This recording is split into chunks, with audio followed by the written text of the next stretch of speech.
ಅಕ್ರಮದಲ್ಲಿ ಭಾಗಿಯಾಗಿದ್ದಂತಹ doctor Deepika ಅಮಾನತುಗೊಳಿಸಲಾಗಿದೆ. ಟಿವಿ9ನಲ್ಲಿ ವರದಿ ಪ್ರಸಾರ ಆದ ಬೆನ್ನಲ್ಲೇ ತಲೆದಂಡವಾಗಿದೆ. ಅಕ್ರಮ ಗರ್ಭಪಾತದಲ್ಲಿ ಭಾಗಿಯಾಗಿದ್ದಂತಹ ಡಾಕ್ಟರ್ ದೀಪಿಕಾ ಪ್ರಸೂತಿ ಮತ್ತು ಸ್ತ್ರೀರೋಗ ವಿಭಾಗದ ಮುಖ್ಯಸ್ಥೆ ಇವರು.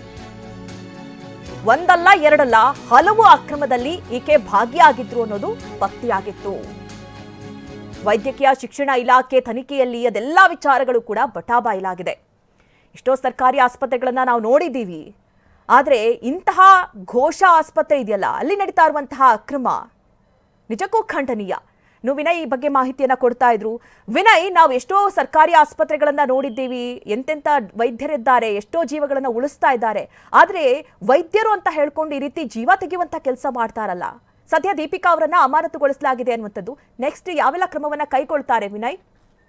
ಮಧು, ಪ್ರಮುಖವಾಗಿ ಘೋಷ ಆಸ್ಪತ್ರೆಯಲ್ಲಿರುವಂತಹ ಇಬ್ಬರು ಡಾಕ್ಟರ್ಗಳು, ಇಬ್ಬರು ಸ್ಟಾಫ್ ನರ್ಸ್ ಸೇರಿದಂತೆ ಸಹಾಯಕ ಸಿಬ್ಬಂದಿ 5 ಜನ ಏನಿದ್ದಾರೆ, ಇವರು ಪ್ರಮುಖವಾಗಿ ಒಂದಿಷ್ಟು ವಿಚಾರಗಳಲ್ಲಿ ಭಾಗಿಯಾಗಿದ್ದಾರೆ.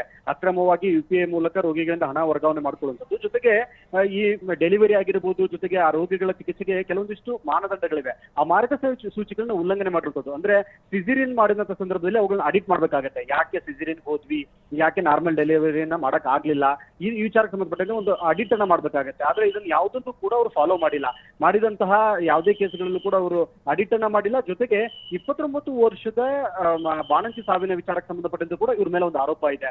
ಅಲ್ಲೂ ಕೂಡ ಇವರು ಪ್ರೊಸೀಜರ್ ಅನ್ನ ಫಾಲೋ ಮಾಡಿಲ್ಲ ಅನ್ನೋ ಆರೋಪ ಕೂಡ ಇದೆ.